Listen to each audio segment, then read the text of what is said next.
Pilha de Gibis.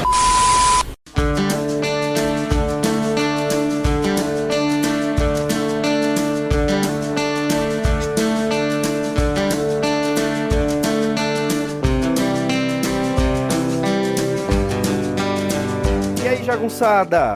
Bem-vindos a mais uma edição do Pilha de Bis, o podcast semanal do Arte Final. Acesse lá www.artefinalhq.com.br para ouvir todos os episódios do Pilha de Bis, do Avante Vingadores, do Pilha do Aranha, dos Sete Jagunços e do Omniverso. Nossos episódios também estão no YouTube, na Aurelo, no Spotify, no Deezer, no Apple Podcasts, no Amazon Music e no seu agregador de podcast favorito. Aliás, não esqueça de dar lá 5 estrelinhas, dar seu joinha no seu agregador de podcast favorito e ajude a espalhar a palavra do Arte Final. E para isso, vem falar de bis com a gente nas nossas redes sociais. No Twitter, no Instagram e no YouTube é @artefinalhq. E não esquece também de se inscrever no nosso canal do YouTube. Tá querendo comprar seu gibizinho na Amazon? Você compra através do link que está lá no nosso site. E você também pode ajudar a manter o nosso trabalho mandando um Pix de qualquer valor para artefinalhq@gmail.com. E vamos pro episódio de hoje. Eu sou o Marcos e comigo hoje está aqui Maurício Dantas. Espacialmente falando. Sim, estamos de volta depois de um breve recesso, depois do podcast ser tomado por usurpadores. Eu ainda não sei o que eles falaram, porque eu ainda não editei o podcast. Malditos. Mas tomamos novamente o controle desse belíssimo podcast, Maurício Dantas. O tempo é o senhor da verdade, sabe que a gente carrega esse podcast nas costas lá ele. Então, Maurício Dantas, me diga o que você leu nesse período de ausência. Então, eu tive fã uns dias, curtindo umas coisas diferentes, como diz a música dos Paralamas de Sucesso. Provei tantos gibis que eu até perdi a conta. Mas, não, um projeto aí que eu vou falar em breve, e o outro é esse gibizinho aqui, que não vou deixar você falar que é uma homenagem ao Capa Variante, porque eu só vou falar daquela edição 1, que é o gibizinho novo. Um podcast que eu escuto, que é o Futebol no Mundo, ele fez um bingo. Toda vez que eles citam uma coisa que eles citam sempre, tem que marcar o bingo, tá? A gente tem que fazer o bingo do Pilha de Bis, né? É o Capa Variante, é o Depois de Longo e Tenebroso Inverno, falar do Dãozinho. Já começa aí na descrição, né, do podcast. Que... é segunda-feira e o Pilha chega, para aí a gente joga o resto no chat GPT e faz o resto do post. Mas sim, eu li um gibizinho novo da Dynamite. Aquela mesma Dynamite que a gente já comentou aqui, coisas como o Seven Secrets do Tom Taylor. E, enfim, várias coisinhas aí legais que eu não estou lembrando agora devido ao absoluto cansaço deste dia. Mas eu li o gibizinho novo do Space Ghost. Tem Thundercats que a gente falou. Tem Thundercats. Inclusive eu li, viu? O Dãozinho é meio dodói mesmo, porque o ele é gibizinho chato. fraco. Não, mas o gibi é fraco e ele gostou. Não, mas eu gostei também. Por que você tá... Então quem é dodói é você. Não, vocês dois são dodói. A água de Alagoas tá ruim, a gente viu aí. Olha, eu vou revelar aqui pro público da gente que esses dois, Dãozinho e o Marquito, eles não gostam de Mad Max Estrada da Fúria. Podem não é que eu não aí, gosto. Eu gosto, eu só não idolatro feito vocês. É só isso. É um filme que não é a última bolacha do pacote, não. É legalzinho. Não, claro, não é assim um curtindo a vida doidado. Exato. Mas é um belo filmezinho. Enfim, vamos falar aqui de... Inclusive, temos um podcast aqui, um podcast que fala das adaptações do Mad Max, do Estrada pra Fúria, que foi lançado na época do filme. Vai estar linkado aí no post. Olha. É. Marquito não quer deixar eu falar do Space Ghost, não, mas eu vou falar de qualquer jeito aqui. A quem interessa falar Maurício Dantas. Como se fosse eu que edito o podcast, né? Mas vou fazer minha voz para prevalecer. É um gibizinho bem legal do David Pepose, né? Aquele mesmo do Justiceiro que o Marcos falou há algum tempo aqui, que é bem legal. Inclusive esse gibi sumiu, né, Marcos? Nunca mais apareceu número novo desse Justiceiro. Não sei se é um daqueles que é mensal, mas como não vendeu, sempre foi uma minissérie agora. É impressionante esse retcon de editor mesmo, né? O editor faz o retcon da sua própria diretriz editorial. Mas enfim, o David Pepose tem os gibizinhos bem legais que a gente já comentou aqui. E esse começou bem.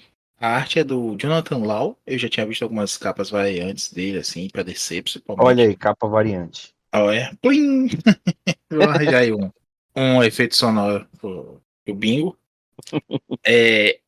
Só saiu a primeira edição nesse momento que a gente tá gravando aqui. Eu acredito que a segunda está aí próxima de sair nessa data. E é um gibizinho bem legal. Apesar de ter uma primeira edição só, é promissor.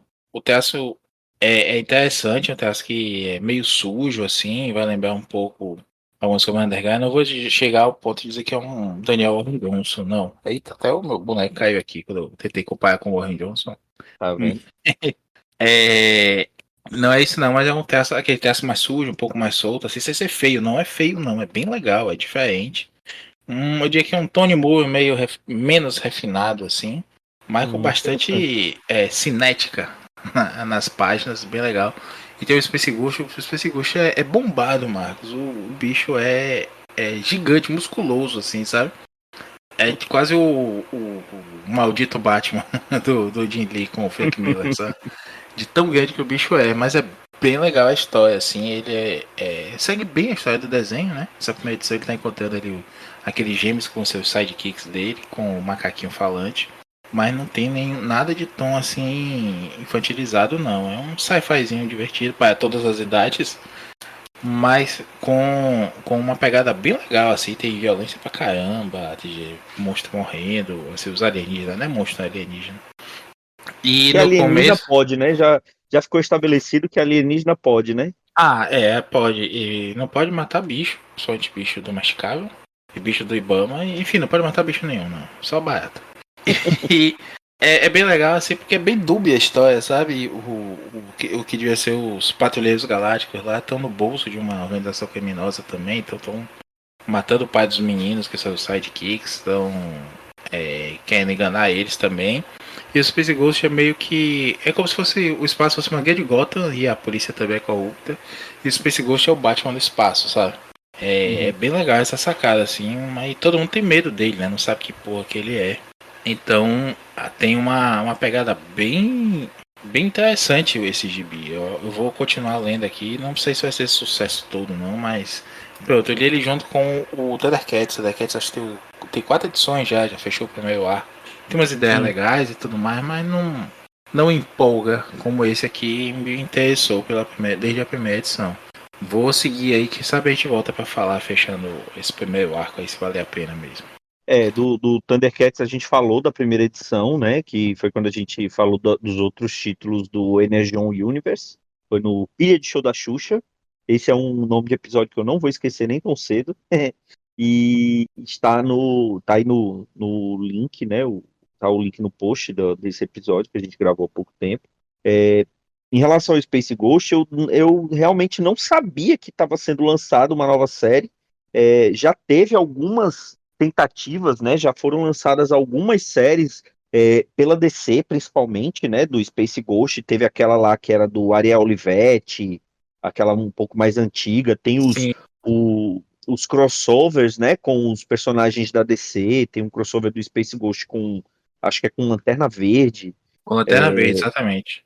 que é bem bacana, aquelas séries aqueles encadernados, aqueles crossovers que a Panini lançou, né, que foram esses do DC Encontra Hanna-Barbera, é bem bacana, a maioria deles. E teve aquelas séries quando a DC resolveu lançar vários títulos da Hanna-Barbera com uma pegada mais adulta, né, que às vezes com algumas pegadas diferentes, né, tipo é, que a gente falou dos Flintstones, né, do Scooby-Doo, Leão da Montanha, tiveram vários títulos que a DC lançou e o Space Ghost estava entre eles. Na verdade, o Space Ghost, ele estava ali naquele título que eu não lembro o nome agora, e eu não tô com o gibi aqui para poder ver, mas que a gente falou, que era aqueles heróis de ação da Hanna-Barbera, né, que era tinha os Você tá, Herculoides, você tá falando do Future Quest, né? Future Quest, isso, tinha o Johnny Quest, salvo engano, ele participou dessa, Uhum. dessa, dessa série. E É, ele era não te, muito legal também. ele não teve, ele não teve novo título aí, né? Ele teve só essa participação mesmo. Sim.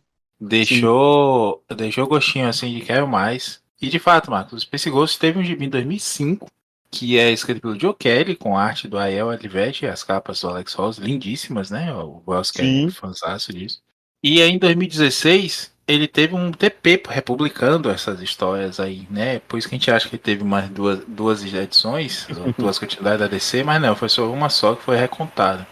Antes disso, ele teve gibi em 1967 e 1987.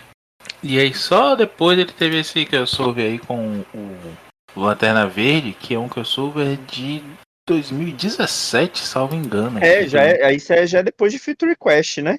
É, é. Pelo que eu entendi, é meio que um spin-off, né? Tipo, Sim. vamos tentar encaixar isso aqui de algum jeito. E aí você tem aqui o Tynion, né? O James Tynion, escrevendo com a arte do Ariel Olivetti de novo. Só tem Ariel Olivetti aqui, pô, bicho.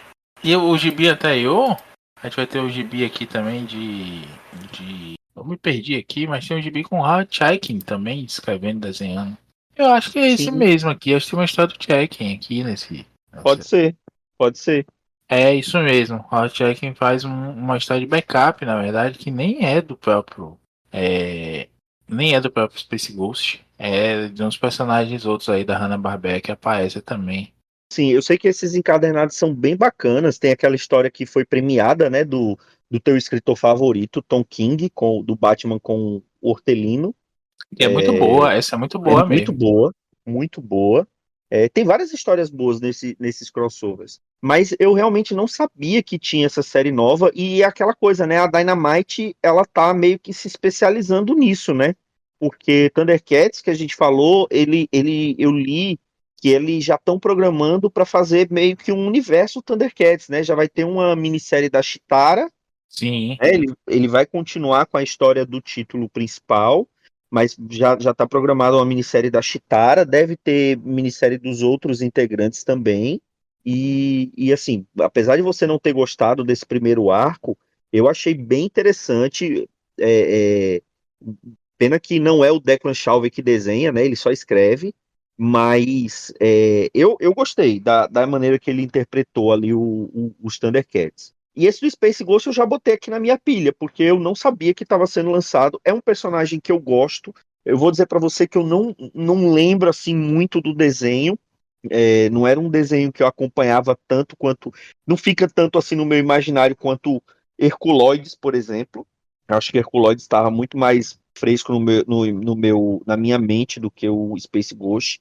Ele teve aquele revival ali nos anos 90, né? Que foi aquele Space Ghost Coast to Coast, né? Que era um dos primeiros desenhos ali do Adult Swim, quando ainda era só um bloco do Cartoon Network, né? Com eles querendo fazer desenhos adultos. Era um, um talk show do Space Ghost com o vilão dele como aquele cara que é o escada para as piadas ali, né? De todo o apresentador de talk show O Dedé dele. desses late night, desses late show, né? Sempre tem o, O Bia. o Jerico, o Bira do Jô Soares, né?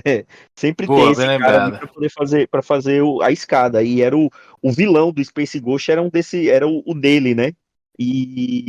Mas assim, é um personagem que é engraçado, né? Porque ele era para ser só um herói ali espacial, meio genérico, mas que ele tem um potencial para quando quiser fazer uma história decente dele, ele tem um potencial muito grande, né? Para poder histórias boas dele, né? E eu fiquei curioso, tá aqui na minha pilha, vou lererei assim que possível esse gibizinho novo do Space Ghost e quando terminar essa série a gente volta para falar. Vamos colocar esse daqui nas pilhas do que a gente tá devendo de séries que a gente fala que vai voltar para falar quando terminar e a gente acaba não voltando, né? E eu desafio o pós-doutor Anderson Vieira, com socialista de iPhone, a ler e gostar desse gibizinho. Porque se ele não gostar é porque ele está com problemas. Vamos fazer É, aí um teste de sífilis, de alguma outra doença aí, que pode estar derrubando também aí a machadadas do cabelo dele, porque isso não é normal. é verdade, é verdade. Bom, já que você foi para para um revival dos anos 60, né? Acho que Space Ghost é dos anos 60. Eu O vou para primeiro gibi é de 67? Pois é, o desenho deve ser dessa mesma época, um pouquinho antes. Eu vou para um revival dos anos 90, né? Porque, afinal de contas, nós estamos vivendo essa era que o Millennial descobriu os gibis farofa dos anos 90 e está adorando, né? Então, primeiro foi o revival dos super-heróis ali dos anos 90, da Marvel e da DC. Então, a Panini vai publicar, já publicou, né, em formato de luxo, é verdade, mas já publicou A Morte do Superman, já publicou a queda do morcego, mas já está chegando nas suas respectivas sagas essas duas histórias, já anunciou, e eu não sei se já chegou nas bancas, a coleção da saga do Clone, e esse revival dos anos 90 chegou nos títulos da Image, dos anos 90, né? Dali do início da Image Comics. Hoje a Image Comics é conhecida como a nova Vertigo, né? Tem alguns dos melhores títulos dos quadrinhos, dos quadrinhos americanos, mas nem sempre foi assim, né? Ela era uma editora que foi, como a gente já teve um podcast falando da história da Image, né? Como ela foi criada. E ela era basicamente um lugar que os artistas iam para poder ter as suas próprias criações. A Indivisible Press já lançou o The Darkness, que é do Mark Silvestre, né, da Top Cow, do Mark Silvestre, que ele desenha e quem escreveu foi o Garth Ennis, que é bem farofa ali dos anos 90, mas eu acho que o maior expoente dessa farofa dos anos 90 é o Spawn, né, o Spawn, ou Spam, como a gente falava aqui, que é a criação máxima ali do Todd McFarlane, né? E talvez seja o único de todos esses criadores ali da Image que nunca voltou, né? Ele nunca voltou a trabalhar em nem na Marvel nem na DC, né? Porque ele fez o universo todo em cima de um personagem e depois foi ganhar dinheiro fazendo bonequinho e continuou publicando o personagem dele ali de boa, porque ele não precisava se preocupar se o personagem ia dar retorno ou não, porque ele já estava enchendo o cu de dinheiro vendendo bonequinho. E Spawn acabou se tornando a revista independente, sim, é considerada uma revista independente mais longeva e de maior sucesso da história dos quadrinhos, né? Já passou da edição 300 há muito tempo. E a Panini, ela escolheu uma estratégia bem interessante de relançar Spawn aqui no Brasil, porque já tinha tido uma tentativa de relançar ele depois que a Abril publicou, salvo engano, primeiro pela Pixel, acho que a HQM editora também tentou relançar, teve algumas séries novas, também teve pela Pixel, teve a continuidade pela Pixel, assim que a Abril saiu, a Pixel continuou de onde a Abril tinha parado, mas não por muito tempo. Teve algumas editoras, New Order lançou alguma coisa, mas nada que tivesse muito fôlego. E agora a Panini apostou não em um título só, mas em dois títulos do Spawn, né? Ela lançou primeiro Spawn Origins, que conta desde a edição 1 do título, então já saiu nas bancas o primeiro volume. O segundo volume, o que tem de inédito é aquela história, aquela polêmica história do Dave Sim, né? Que ele basicamente fez uma história do Cerberus usando o Spawn no título do Spawn, né? E pela primeira vez vai ser publicado no Brasil, porque tinha toda aquela treta lá dos direitos autorais para publicação fora dos Estados Unidos, mas aparentemente isso já foi resolvido, isso vai ser publicado aqui no Brasil. Vai ter a primeira história do Neil Gaiman com o Spawn, que gerou toda a treta depois da Angela, que foi criada no universo do Spawn, ser levada para Marvel pelo Gaiman, o Gaiman ter escrito. Foi em 1962 que o Gaiman escreveu só para poder pagar o processo contra o Todd McFarlane, ou Maurício, você lembra, ou foi o Eternos? Foi um dos dois. Os dois, né? 1602, na verdade. 1602, E Eternos aí. Eternos, inclusive, foi tão mal editado, né? Que tem, acho que são 7 edições, são 9, número ímpar, assim. Porque ele chegou na penúltima edição e disse assim: Ih, rapaz, não dá pra terminar tudo uma edição só, não. Aí, O editor, né? É o New Gamer, vai ganhar prêmio, então bota aí mais uma edição. Tá de porra. Tudo certo. E aí vai ser publicado também, tem as histórias do Alan Moore no título, enfim. E é aquele personagem, no próprio editorial no início do encadernado, o McFarlane fala que é um personagem que ele criou lá quando ele tinha 12 anos, e ele finalmente conseguiu publicá-lo, né? E vem sendo publicado desde então. Mas o que eu quero falar, essa fase do Spawn, a gente já falou nos primórdios do Sete Jagunços. É, deve ter sido o primeiro podcast que foi para o ar. Eu tenho dúvida se é o primeiro que foi para o ar ou foi o primeiro que foi gravado. Então, escute por sua conta e risco. Vai estar aí no post, então escute por sua conta e risco. Mas eu quero falar da segunda série que a Panini lançou, que é a Spawn, que é basicamente Spawn Volume 1, Vida e Mortes de Al Simons, que é um ponto que o próprio Gaiman e os editores da revista nos Estados Unidos falam que é um bom ponto de entrada para novos leitores.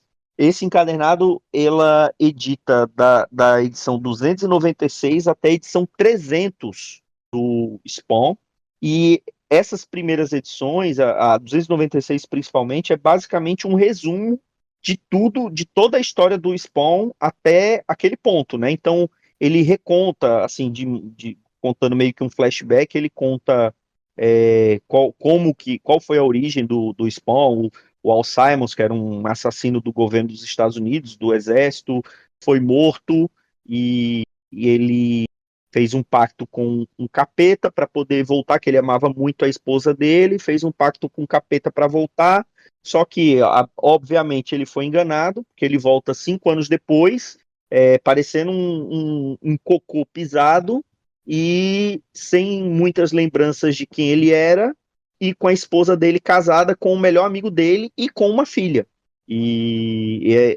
Outra parte que é engraçada é que ele, quando tenta visitar a esposa, ele tenta colocar ele tem os poderes, usa os poderes dele para ter uma aparência normal, mas ele não consegue, ele só consegue se transformar num homem branco, loiro, de olho azul, e ele é negro, né? Isso deixa ele revoltado, ele mesmo assim vai visitá-la, se passa por outra pessoa, enfim. Ele conta um resumo, mostra um resumo de todos os vilões, todos os vilões e todos os aliados do Spawn dentro de todas essas edições, inclusive da época que o Al Simons deixou de ser o Spawn e teve um outro hospedeiro, né? Porque é contado na história que o Spawn não é não é a pessoa, né? Não é aquele corpo que está ali, é o uniforme. E adivinha, o uniforme é um simbionte, né? O McFarlane bem criativo na hora de contar os poderes do personagem que ele criou lá quando ele era adolescente. E, e ele, enfim, ele assume, ele conta toda essa origem, só que ele está numa onda de vingança, né? Porque, spoiler, a Wanda foi assassinada, né? A esposa do Spawn foi assassinada. Ele não sabe quem fez isso, porque ele está numa luta tanto contra o inferno como contra o céu. E ele meio que está numa sede de vingança para poder descobrir quem foi que fez isso e acabar de vez com essa guerra. Ele está lutando ao mesmo tempo contra o céu e contra o inferno. E essa edição culmina nessa edição 300, que é quando vai aparecer novos personagens que vão fazer parte desse universo Spawn, né? Que aí já aparece uma X-Spawn, vai aparecer um Spawn pistoleiro, já tinha aparecido um Spawn medieval, né? Porque uma das coisas que o McFarlane sabe fazer é criar personagem para vender bonequinho, né? Então ele tem 847 versões diferentes do Spawn, isso eu não é um número preciso, mas pode ser aproximado, que é justamente para ele poder vender bonequinho diferente, né? Ele conta aqui que ele teve mais de 30 séries diferentes de bonecos do Spawn, com várias versões diferentes Aqui, ele fala aqui na introdução desse volume 1, ele fala assim, ó, então, dentre todas as versões do personagem até agora, e as 35 séries de brinquedos novos, de brinquedos dele, há centenas e centenas de potenciais novos spawns e outros personagens inéditos, que espero se tornarão heróis e ou possíveis novos vilões enquanto seguimos rumo ao futuro. Ou seja, se tem uma coisa que o Todd McFarlane sabe fazer é dinheiro. E e ele faz muito dinheiro com todas essas versões do Spawn e tudo que ele vem lançando. É, esse volume aqui ele é escrito pelo McFarlane, mas tem os desenhos que eu gostei bastante de um cara que eu não lembro de ter visto, que é o Jason Shawn Alexander. Ele tem ele sabe uma coisa que o McFarlane nunca soube direito, né? Que é narrativa. Ele sabe contar uma história em quadrinhos, desenhando. E tem um traço bem bonito. É um traço meio sujo, assim. Ele lembra, de certa forma, não sei se você conhece esse desenhista, mas ele lembra um pouquinho é, o André Sorrentino, mas um pouquinho menos sujo do que, um pouquinho menos realista, entre aspas, que o André Sorrentino faz. E, e assim, apesar deles falarem que isso é um bom ponto de partida para novos leitores, eu confesso que eu fiquei viajando assim em alguns pontos, porque apesar dele meio que fazer um soft reboot do Spawn aqui nessa, ele meio que dá um basta na guerra e ele começa a ter novos aliados que vão fazer parte dessa equipe Spawn para ajudar ele. Só que não simplesmente inicia daqui. Ele dá uma continuidade de coisas que vinham acontecendo, que não são exatamente muito bem explicadas nesse volume. Então tem algumas coisas que me deixou meio viajando nessa edição. É um bom ponto de partida? Não sei. Pode ter sido um bom ponto de partida, como qualquer outro ponto seria, né? Mas assim, como não foi propriamente a Panini que escolheu esse ponto de partida, isso já vinha sido desde que essa série teve esse soft reboot, né? Então eu vou dar esse benefício da dúvida. Eu fiquei curioso em continuar lendo, principalmente essa fase nova aqui, que eu achei que tem um potencial de massaveísmo e de histórias divertidas muito grande, assim. É, Agora tem que falar também da edição da Panini, né? Eu não sou o cara, o melhor cara do mundo, assim, em ver erro em português, mas tem algumas coisas assim que saltam aos olhos, que na mesma página, no mesmo parágrafo, tem aqui dois erros de português que um simples corretor do Word pegava e passou. Essa edição aqui, ela aparentemente foi produzida pela Panini, não foi produzido por, ou melhor, minto. Essa edição aqui ela foi produzida pelo estúdio do Leandro Luiz Delmanto, que é o Heroica Studio. Ele, nessa edição, ele é o editor e o letrista. Aí tem um outro tradutor, que é o Carlos Alberto Bárbaro, e tem o Magno Fraga, que é o revisor. Então, assim, uma equipe pequena, então passou esses erros de revisão aqui, né? Na edição de Spawn Origins é o mesmo estúdio que produz, só que o Leandro Luigi, ele além de ser o editor e o letrista, ele também é o tradutor de Spawn Origins, então ele não tem nem essa figura do tradutor, só tem o revisor e também tem tem erro ali de digitação, engolindo letra. Então, infelizmente, com mais de 20 anos de publicação, a Panini ainda solta gibi com esses erros na edição.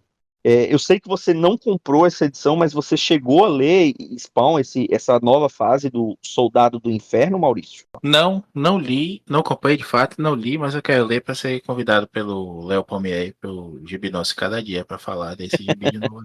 Mas, Pois, não, eu. pois é, ele é um grande defensor, né? E ele foi um dos que falou que eram. Que eu cheguei a perguntar para ele, falei assim que eu estava interessado, porque tá saindo vários títulos de Spawn lá fora, né? Nos Telegrams da vida, nos Mirrons da vida, você consegue ver todos os títulos que estão sendo publicados, e foi justamente a partir dessa fase. E ele foi um dos que falou que era para ler a partir da edição 296, que estava de boa para ler.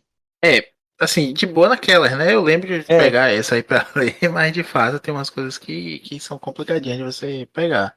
Agora, não podemos reclamar, né? A gente já entrou muito gibi aí sem ser a edição nem 15 do negócio, a edição 200, e a gente consegue se enturmar ali aos poucos, vai tendo sim, sim, referência e sim. tudo mais. É fato que hoje escritores e editores não têm a preocupação de ir situando o leitor como se tinha antigamente.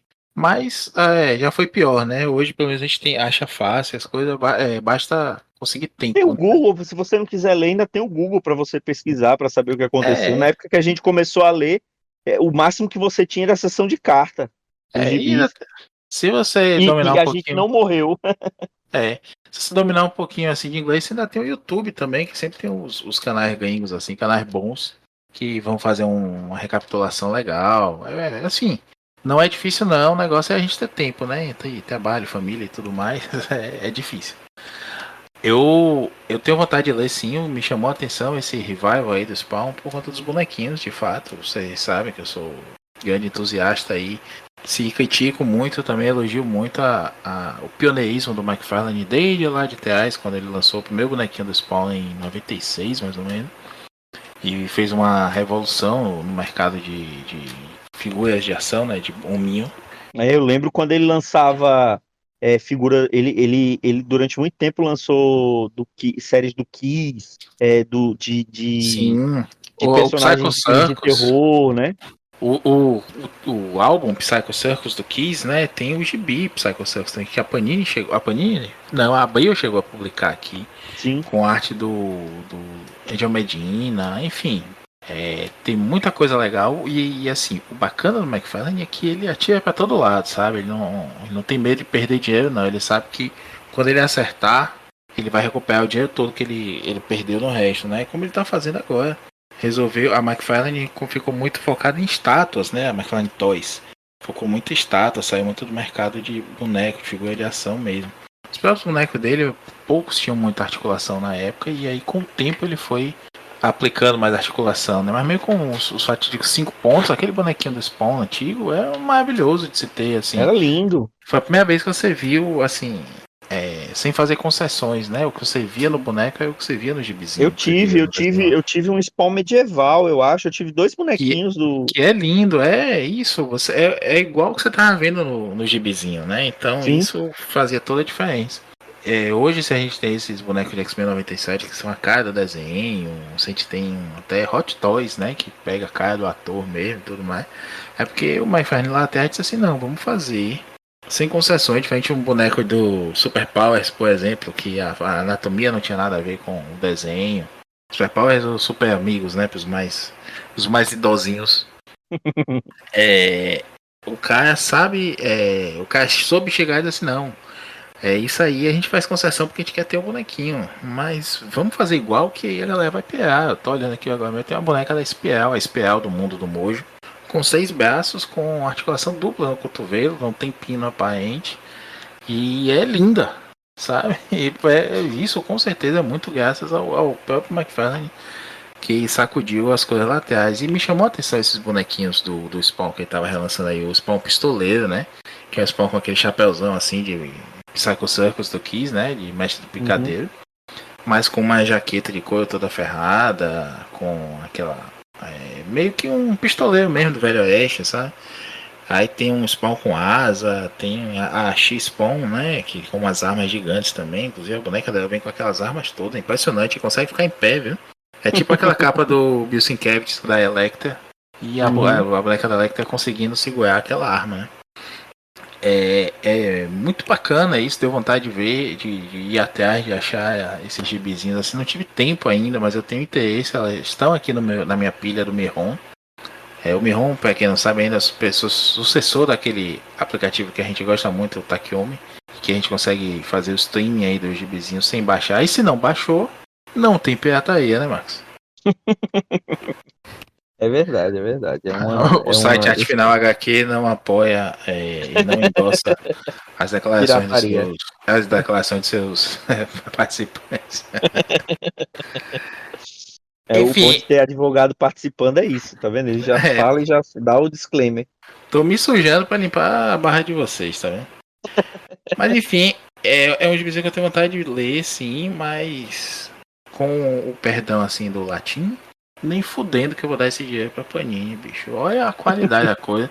Eu já vi assim, acho que em todos os grupos de gibizeiro que eu participo no WhatsApp, gente mostrando o erro disso, assim, de erro besta de faltar um i, né, na digitação, erro de concordância feio, e daqui a pouco quem não se preocupa com isso tá errando aí.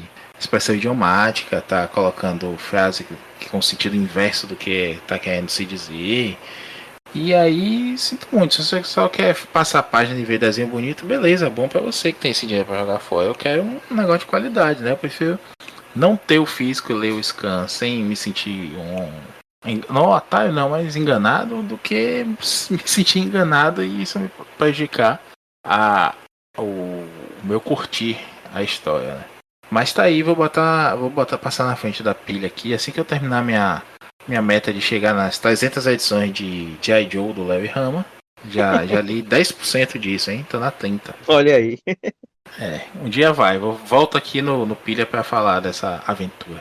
Então, eu acho que é isso, né, Maurício Dantas? Falamos só de gibis alternativos hoje, né, no nosso pequeno podcast. Você já chamar esse pau de underground é foda. Aqui no Brasil né? Se bem que Ah, a Abril publicou acho que até quase a edição 200, né, a Abril publicou. Se não, e publicando ali mês a mês, né, não era uma história, chegou a ser quinzenal um tempo, logo no começo. Foi um dos primeiros títulos da Image lançados aqui no Brasil. Acho que depois daquela primeira leva que a Globo lançou, dos títulos da Wildstorm com a Topical, acho que foi o primeiro aí que abriu o público. Enquanto a Globo estava com a Wildstorm e a Topical, a Abril estava com a McFarlane Productions e o Extreme Studios, né, do Liefeld, né? sim, bem E lembrado. que a Abril publicou Youngblood e o Spawn, e a Globo publicou Wildcats, Gen 13, Cyberforce e o codinome Strike Force, né, que era, era tão ruim quanto o nome sugere. E, e, e aí depois vieram outros, tal, mas assim, o que eu ainda fico impressionado com esse revival dessas trecheiras, algumas são trecheiras do bem, outras nem tanto, dos anos 90, né, que parece que tá pegando os novos leitores de quadrinhos aqui no Brasil, e é interessante, né, porque o pessoal só fala mal dos anos 90 e esquece que teve coisa boa nos anos 90 também. Não necessariamente isso que a gente tá falando, mas teve coisa boa também, né? Mas teve muita coisa boa, né? Infelizmente a gente tem editor babaca por aí pagando de guru da galera e dizendo que é tudo uma porcaria, né? Não sei fazer aquele sotaque de heavy metal. Mas tem coisa boa sim, tem coisa muito boa, claro que você tem que garimpar, até porque a quantidade de coisas sair, os números daquela época de vendas são absurdos, né? Impensáveis para um gibi de hoje. Então, proporcionalmente saía muita besteira, muito mais besteira que você sai hoje. Eu acabei de passar aqui para vocês no grupo da gente do WhatsApp. A Marvel, por exemplo, tá lançando 14 gibis essa semana. 14. Já teve época de lançar 44, sabe? E É se verdade. de 14 a gente vai ler 3 ou 4 assim, que a gente acompanha com mais afinco. Você imagine, então, 44, a gente estaria comprando o quê? 15, 20 gibis quase, né? Nada a ver essa matemática aí, eu sou de humano, vocês sabem. Mas saía muito mais coisa, se consumia muito mais coisa e muita besteira, né? Muita capa variante, muita capa brilhante com laminado, com brinde, com card, com não sei o quê. Então é muito mais fácil você sair ali aquele monte de gibi do Venom, spin-off do spin-off do gibi do Venom que ele conta é o Carnificina. Agora você tirar o todo por isso é complicado, né? Os anos 90 trouxeram tanta coisa boa aí, tanta coisa legal, tanto mainstream quanto underground mesmo, né? A gente vai ter ali no final dos anos 80 Tartaruga Ninja bombando, anos 90 já estão em outro nível, tudo mais. A gente vai ver tanta coisa assim, né? Talvez Tartaruga Ninja seja o melhor exemplo, mas a gente tem uma cacetada de coisa aí que é só você sair um pouquinho do senso comum e desses gurus da galera aí de Instagram e YouTube que você vai se divertir, né? Até porque é pra comentar, é pra dizer que tem ou é pra ler? É verdade, é verdade. Depois de todas essas coisas, né? Enfim, o ler hoje em dia, principalmente para os produtores de conteúdo gibisísticos na internet, é um mero detalhe, né? O importante é ficar bem na estante. Risos, conteúdo, kkk. Eu acho que é isso, né, Maurício Dantas? Vamos dormir, né? Tá tarde, tá tarde. Segunda-feira, voltei de férias, estou cansado. Oh, tadinho. Então é isso, meus amigos. Esse foi o Pilha de Bis. Até a próxima semana. Um grande abraço e tchau.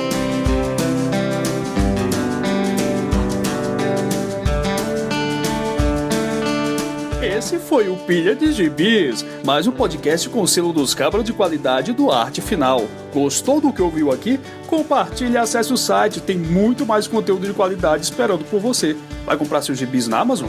Compra acessando os nossos links. Você vai ajudar a manter esse trabalho. www.artefinalhq.com.br